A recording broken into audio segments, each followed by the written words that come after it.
नमः श्रीमज्जिनेन्द्राय नमो विमलसिन्धवे नमो गुरुवरेण्याय नमः सन्मतिसिन्धवे नत्वा श्रीकुन्दकुन्दार्यं नमो जिनवाणी सरस्वतीं क्रियते स्वल्पबोधेन लिंगपाहुडवृत्तिका श्रीकुन्दकुन्दाग्रयतीश्वरस्य ग्रतिवरेण्या भुवि लिंगपाहुडं तदीयटीकां श्रमणप्रबोधिनी करोमि भक्त्या सुरवाचि संस्कृते नमो अरिहन्ताणं नमो सिद्धाणं नमो आयर्याणं नमो वज्झायाणं नमो लोये सविसाहनम्। जय बोलिए अनंतानंत सिद्ध परमेष्ठी भगवान की, देवाधिदेव श्री ऋषभनाथ भगवान की, विश्ववंदनीय श्री महावीर भगवान की, परम पूज्य वात्सल्य रत्नाकर गुरुदेव आचार्य श्री विमल सागर जी मुनि महाराज की, परम पूज्य आचार्य श्री कुंद कुंद देव की, परम पूज्य तपस्वी सम्राट गुरुदेव आचार्य श्री सन्मति सागर जी मुनि महाराज की, अहिंसा में विश्व धर्म की।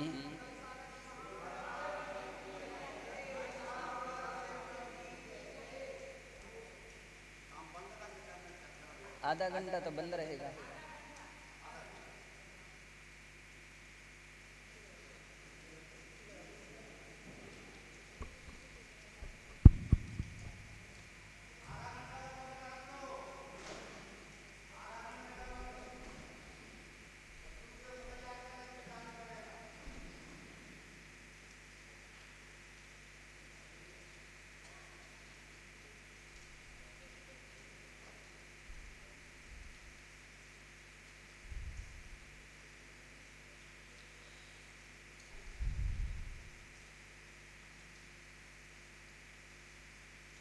श्रमण प्रबोधिनी ग्रंथ की गाथा नंबर 7 की टीका चल रही है और इसमें यह बतलाया गया है कि अशुभ ध्यानों से हम कैसे बचें। उसी बात के लिए आगे फिर से बात कहते हैं, दुष्प्रयुक्तम मनः शुभ कर्म त्यक्त्वा शुभ कर्माणि प्रयुक्तम ज्ञानम दुष्प्रयुक्तम मनः इति रूपेण निर्दिष्टम। अर्थात शुभ कर्म को छोड़ करके अशुभ कर्म की ओर जो ज्ञान प्रयुक्त होता है उसके लिए दुष्प्रयुक्त मन कहते हैं। ऐसा यहाँ पर कहते हैं, यद्वा शुभ शुद्धोपयोगद्वयं परित्यज्य मिथ्यात्वरागाद्यधीनत्वेन दुष्टभावेन प्रवृत्तं मनः दुष्प्रयुक्तम् इति अभिधीयते। कहते हैं शुभ और शुद्धोपयोग इन दोनों को छोड़ करके मिथ्यात्व रागादि की अधीनता से जो दुष्ट भाव रूप प्रवृत्ति होती है मन की, उसको दुष्प्रयुक्त मन कहते हैं। इदमपि श्रमणं पापकार्येषु प्रयोजयति अतः पापाश्रय रूपेण निर्दिष्टम। यह भी श्रमणों को पाप कर्म का आश्रय कराता है, प्रवृत्ति कराता है। इसलिए ऐसे पापाश्रय रूप जो अशुभ मन है उसको विषय में कहते हैं। ज्ञानार्णव ग्रंथे दुष्प्रयुक्त मनसः संयम घातकता निरूपिता।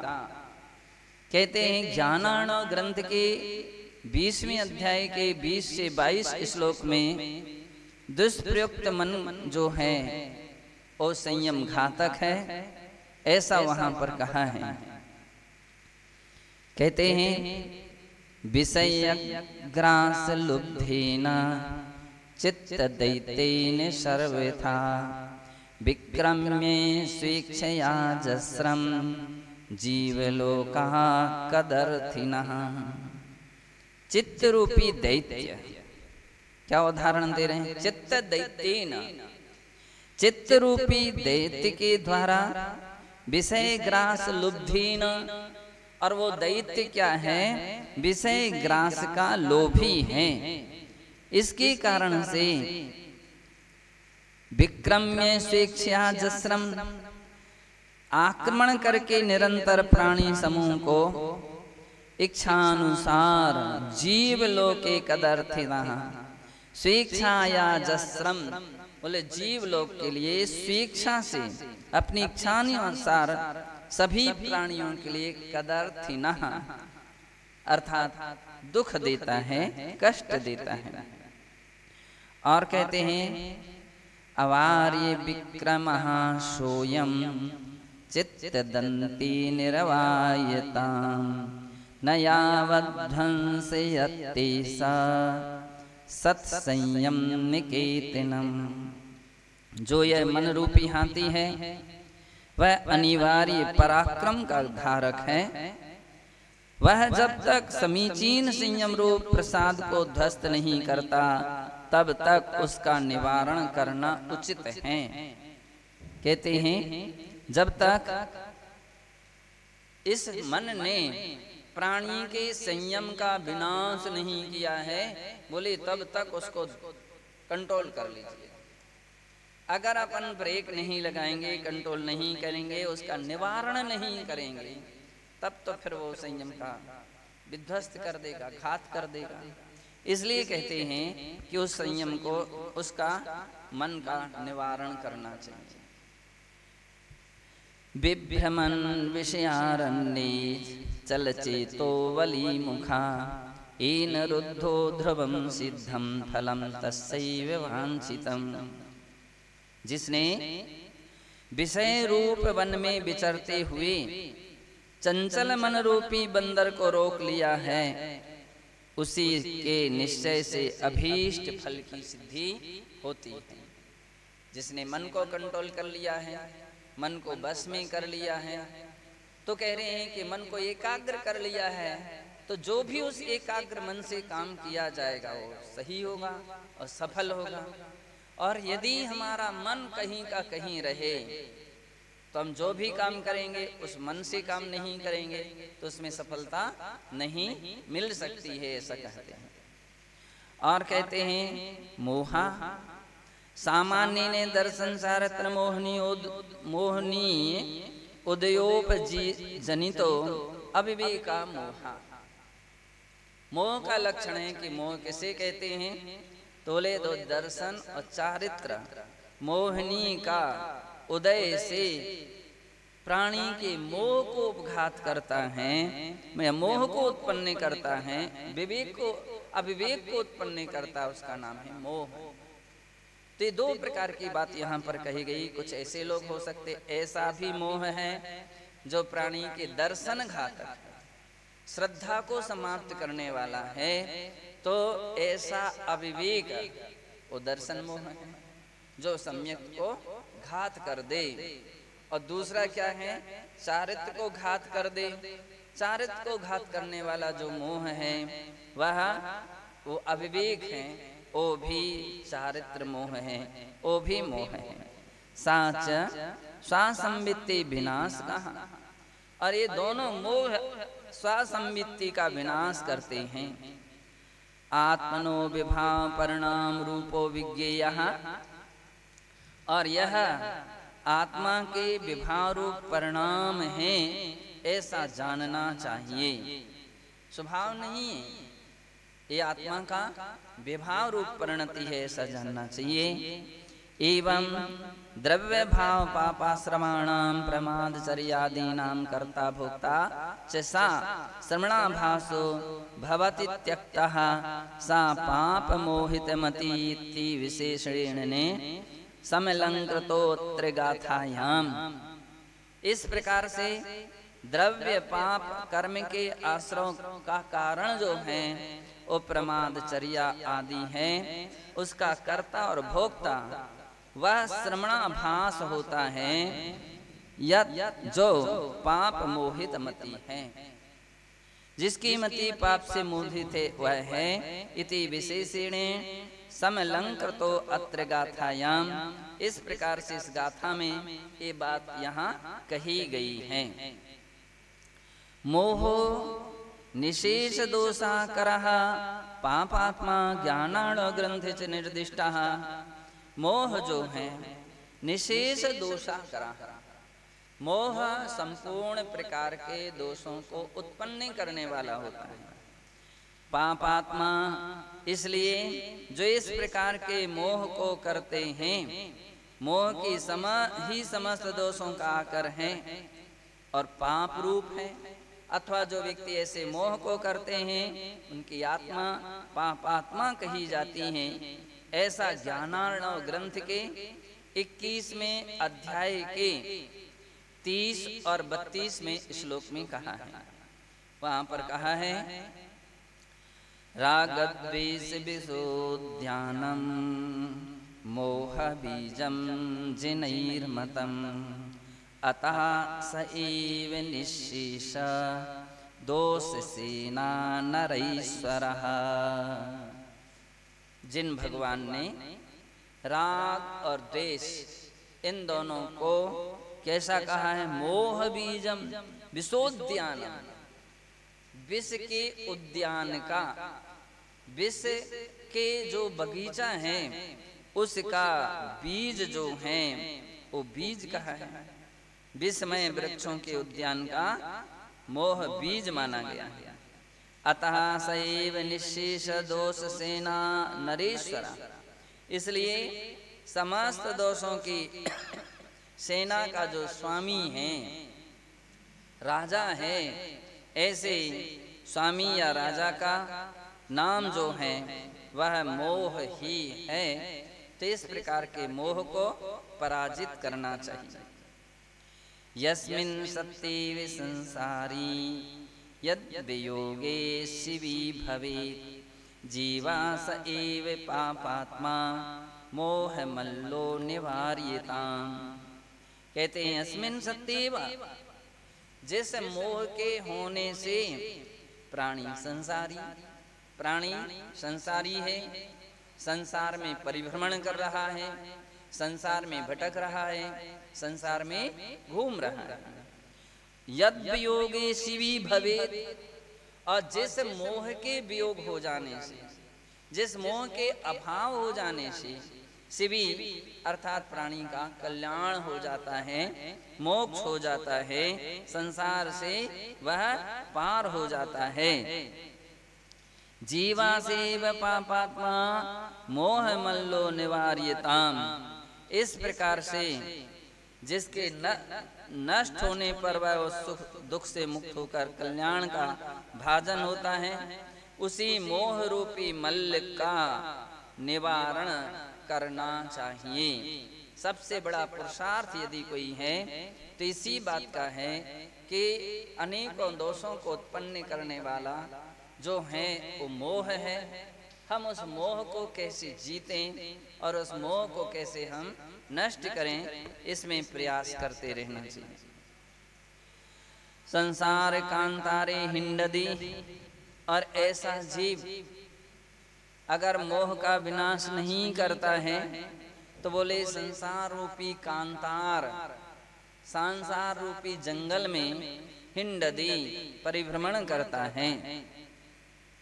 अयम संसारो दुर्गम भीषण कांतार समाः, यह संसार जो है दुर्गम और भीषण कांतार है, जहाँ पर घने वृक्ष होते हैं, जहाँ पर अनेकों अनेक क्रूर प्राणी विचरण करते हैं, ऐसा जहाँ के दुर्गम पथ होते हैं। पहली बात पथ ही नहीं होते हैं, जिसके अंदर से विचरण करना बड़ा कठिन है। भीषण जो भयानक होते हैं, डरावने होते हैं, ऐसा जो जंगल है उस जंगल के समान यह संसार रूपी कांतार है।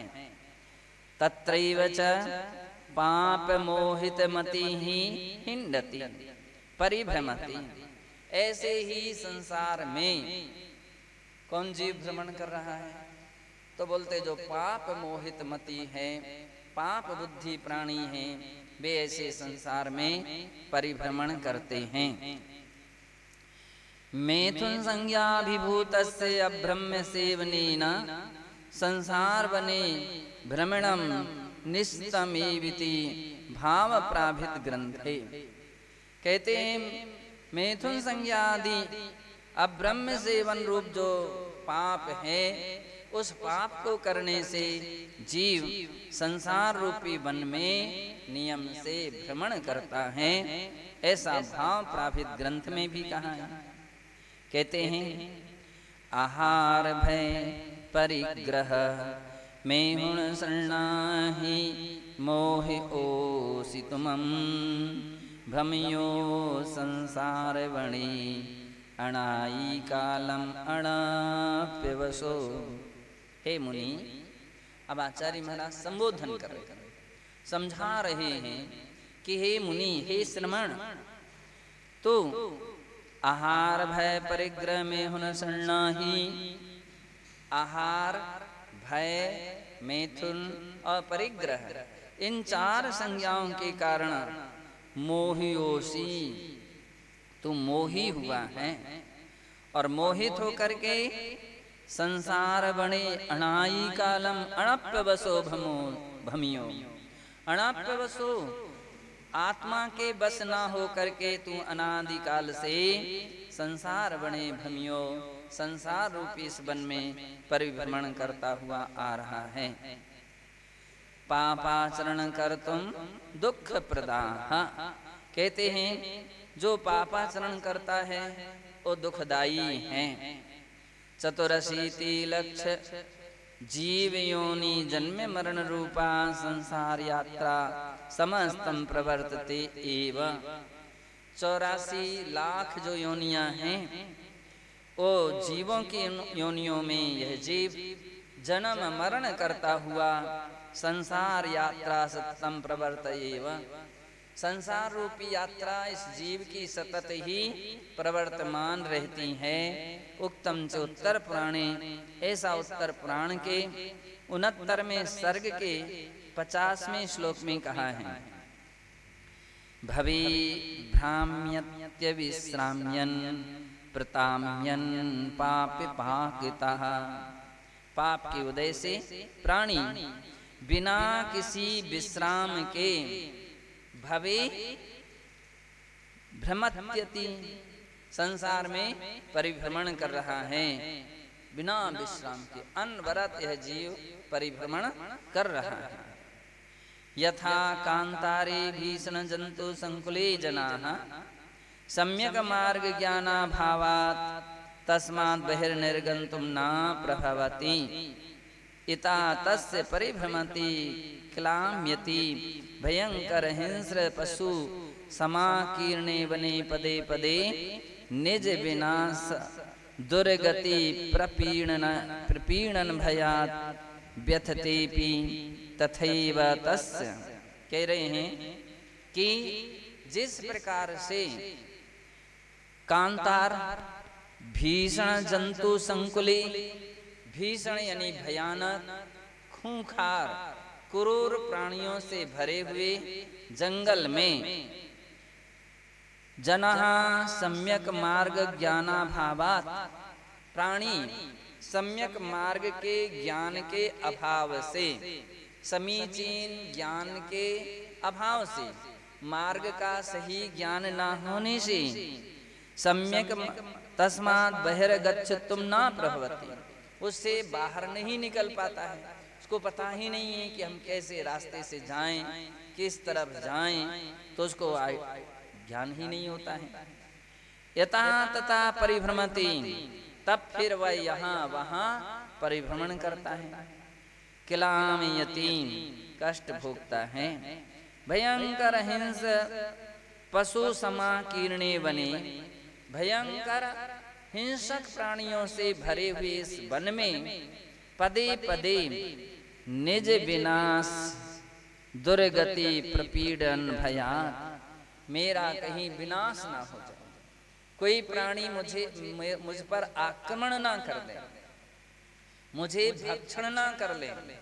तो इस प्रकार की पीड़ा के भय से व्यथिते पी, भयभीत होता, यहाँ छिपता वहां छिपता, जैसे तैसे उस जंगल में भटकता है। तथैव उसी प्रकार से तस्य पाप मोहित मते है, उस पाप मोहित मति जो श्रमण है, द्रव्यलिंगिनी लिंगिनो जो द्रव्यलिंगी है, दया दयनीय दशा भवति, उसकी भी इसी प्रकार से दयनीय दशा होती है। संसारस्य भीषण वन रूपता उत्तर पुराणे च काव्यात्मक शैली निरूपिता। संसार रूपी भीषण वन में कैसा है उसकी निरूपण करते हुए उत्तर पुराण में काव्यात्मक शैली में 74 सर्ग के 374 और 326 नंबर के श्लोक में ऐसा कहा है।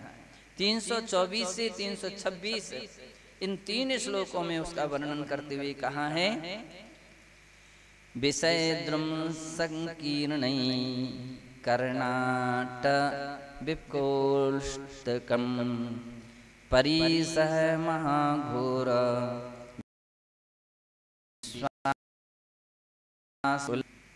कसाय मत मातंग संघात सत संततम बिभ्रतास्यांत कानंत कुंभीनस विभीषणम चतुर्विधोपसर्गोग्र कंठीरव कठोरितम विघ्नौघ तत्तस्करादद्धम भववनम शनैः। संसार रूपी वन विषय रूपी वृक्षों से संकीर्ण है। संसार रूपी वन कैसा है? तो आचार्य महाराज ने कहा, जैसे अन्य जंगल वृक्षों से भरे रहते हैं, यहाँ पंचेंद्रियों के विषय भरे हुए हैं और इंद्रिय रूपी व्याघ्रों से भरा हुआ है। यहाँ अनेक प्रकार के जंगलों में भीषण जानवर रहते हैं, हिंसक पशु रहते हैं, और इस संसार में क्या है, पंचेंद्रिय जो हैं वह ही व्याघ्र की तरह हैं, ऐसे हिंसक जंतुओं से युक्त हैं। और परिसय रूपी महाभयंकर सभी प्रकार के दुष्ट जीवों से भरा है। अनेक प्रकार के परिसय यानी अनेक प्रकार के कष्ट से भरा हुआ है। कसाय मत मातंग, कसाय रूपी मदोन्मत हाथी के द्वारा सत संततम सैकड़ों समूह से व्याप्त हैं, तथा विव्रतास्यांत कानंत कुंभीन सविभीषणम, मुंह फाड़े हुए यमराज रूपी अनंत अजगरों के कारण भयंकर है। 4 प्रकार के उपसर्ग रूपी दुष्ट सिंहों के कारण कठोर है, और विघ्नों के समूह रूपी चारों चोरों लुटेरों से घिरा हुआ है। ऐसे महावन को भगवान महावीर ने छोड़ा था। मतलब इस प्रकार का वहाँ वर्णन किया गया है। ऐसा महाभयंकर संसार था और उस संसार को तीर्थंकर भगवान ने त्यागा था। एवं हे भव्यात्मन, इस प्रकार से हे भव्यात्मन, पापाश्रमाणाम, पाप कर्म के आश्रमों के, संसार कारणभूतानां, और संसार के कारणभूत सम्यक परिज्ञानम विधाय, ऐसे सम्यक पापाश्रमों को रोकने के लिए सम्यक परिज्ञान करके समस्त पापाचरणात्, संपूर्ण पापाचरणों से विशेषतः दुर्गति प्रदात, विशेष करके दुर्गति को प्रदान करने वाले अब्रह्म सेवनात् पूर्णतया विरज्य, पूर्ण रूपेणे अब्रह्म सेवन से व्रत हो। निर्ग्रंथ लिंगेन सही विभाव श्रवण सामान्यम समंगीकुरुहु। और कहते हैं निर्ग्रंथ लिंग के साथ साथ भाव श्रवणता को धारण करो। एन ब्रह्म रूप निजात्म तत्व रति रूप ब्रह्मचर्य से पूर्णतया पालनम सुकरम भवेत, ताकि ब्रह्म रूप निजात्म तत्व में रति रूप ब्रह्मचर्य व्रत का पूर्णतया पालन सुकर हो जाए। सुकर हो जाए यानी सरल हो जाए, जिससे ततस्य संसारोच्छेदोपि संपद्यते इति गाथाया तात्पर्यम, जिससे संसार का उच्छेद भी संपन्न हो सके, संसार से पार हो सके, इस प्रकार से प्रयास करना चाहिए, प्रयत्न करना चाहिए। इस प्रकार का कथन करने वाली यह 7वीं गाथा की टीका पूर्ण हुई। ओम नमः सिद्धेभ्यः।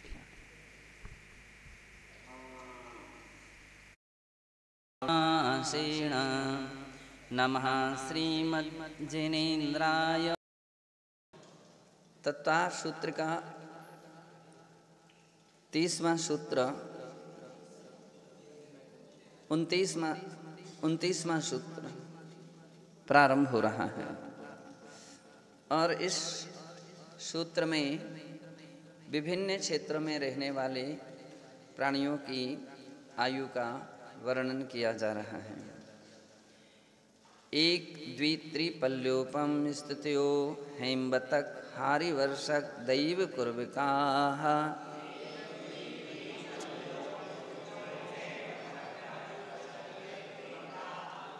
एकद्वित्रिपल्योपम स्थितो हेम्बतक हारिवर्षक दैव कुर्विकाः।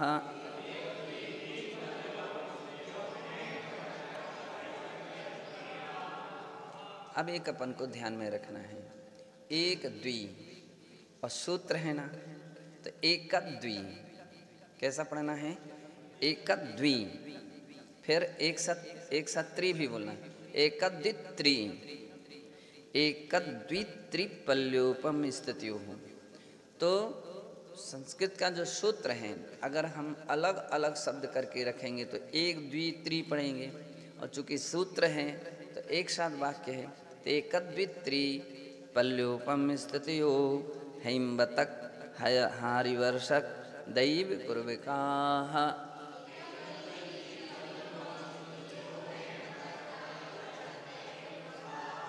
इस प्रकार से अभी अपन ने देखे थे कि भरत क्षेत्र को छोड़ करके और ऐरावत क्षेत्र को छोड़ करके तथा देवकुरु और उत्तर कुरु को छोड़ करके शेष जो भूमियां हैं, क्षेत्र हैं, वो कौन से हैं? हेम्बत, हरि और देवकुरु। विदेह क्षेत्र में देवकुरु, इसमें निवास करने वाले जो मनुष्य हैं, यात्रियंश हैं, उनकी आयु जो है उत्कृष्ट आयु कितनी है? 1 पल्ल, 2 पल्ल, 3 पल्ल, एक क्रम से इस प्रकार की आयु है। अर्थात हेम्बत जो क्षेत्र है उसमें रहने वाले मनुष्य त्रियंश हैं, उनकी आयु 1 पल्ल की है। और हेम्बत के बाद हरि क्षेत्र में रहने वाले जो देव मनुष्य और त्रियंश हैं, उनकी आयु 2 पल्ल की है। देवकुरु में रहने वाले मनुष्य त्रियंश हैं, उनकी आयु 3 पल्ल प्रमाण है। अब कोई व्यक्ति सोचे कि ऐसा क्यों? क्योंकि ये भोग भूमियाँ हैं, शाश्वत भोग भूमियाँ हैं। कौन कौन सी?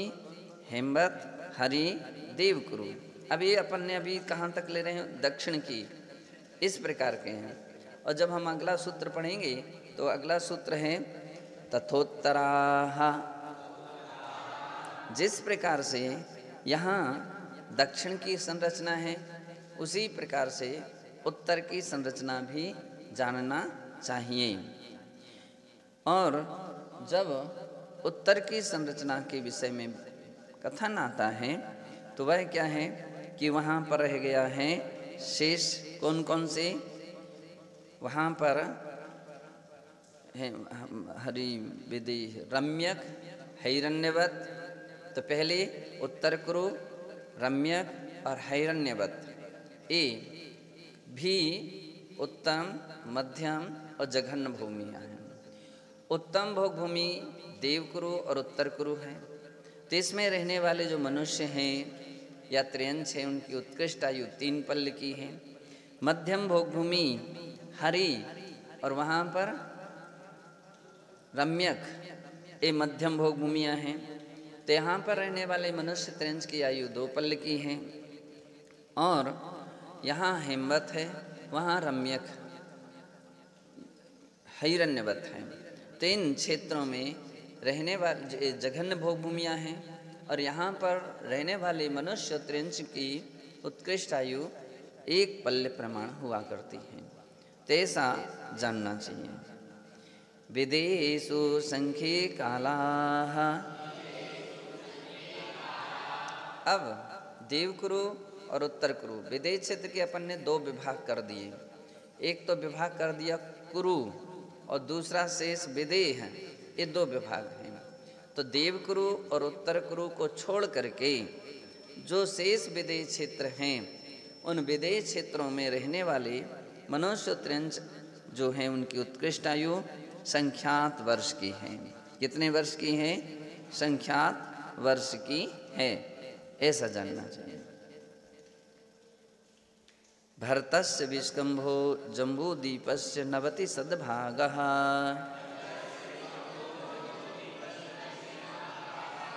भरतस्य विष्कंभो जम्बूद्वीपस्य नवति सद्भागः।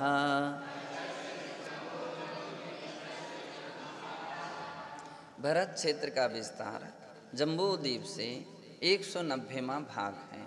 पहले अपन ने भरत क्षेत्र का विस्तार पहले भी पढ़ चुके हैं, जहाँ पर पढ़ा था 526 सही और 6/19। और यहाँ पर कह रहे हैं भरत क्षेत्र का विस्तार कितना है? 190वां भाग है। जब हम 190वां भाग की बात करते हैं तो वह 190वां भाग कैसे निकलेगा? तो कल्पना कर लीजिए कि अपन को पूरा जम्बूद्वीप का चार्ट बनाया। चार्ट में अपन ने बनाया एक भरत क्षेत्र, है ना, एक भरत क्षेत्र, फिर दूसरा एक पर्वत, फिर एक क्षेत्र, फिर एक पर्वत, फिर एक क्षेत्र, फिर एक पर्वत। अब विदेश क्षेत्र तक अपन इसकी गिनती कैसे गिनेंगे? 1 2 3 1 4, हाँ 1 2 4 8 16 32 और 64, इस प्रकार के अपन जोड़ेंगे पहले। और इतने को जोड़ देंगे तो कितने हो गए? तो 190 का आधा कर दीजिए तो कितना हो गया? 95। 95 हो गया, 95 हो गया। तो इस प्रकार से 95 इस तरफ का और 95 उस तरफ का दोनों जोड़ेंगे तो 190वां भाग हो जाएगा। कि भरत क्षेत्र का विस्तार कितना निकलेगा? 190वां हिस्सा निकलेगा। तो ऐसा जानना चाहिए। द्विर्धात की खंडे, धात की खंड जो हैं उसमें जितने भी पर्वत, क्षेत्र, नदी, तालाब, कदम, कमल आदि हैं, वे जम्बूद्वीप से दूने दूने प्रमाण में हैं। अर्थात जम्बूद्वीप में 6 पर्वत हैं तो वहाँ पर 12 पर्वत हैं। यहाँ पर 7 क्षेत्र हैं तो वहाँ पर 14 क्षेत्र हैं।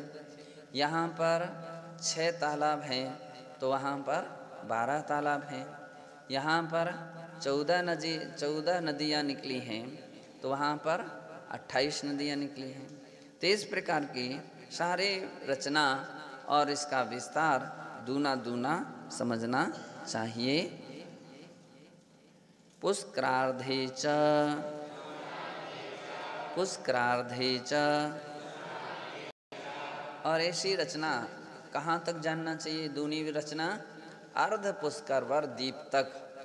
पुष्करवर एक जो द्वीप है और उस पुष्करवर द्वीप के आधे हिस्से में मानुषोत्तर पर्वत है, तो उसके अंदर अंदर तक ही सारी रचना जानना चाहिए।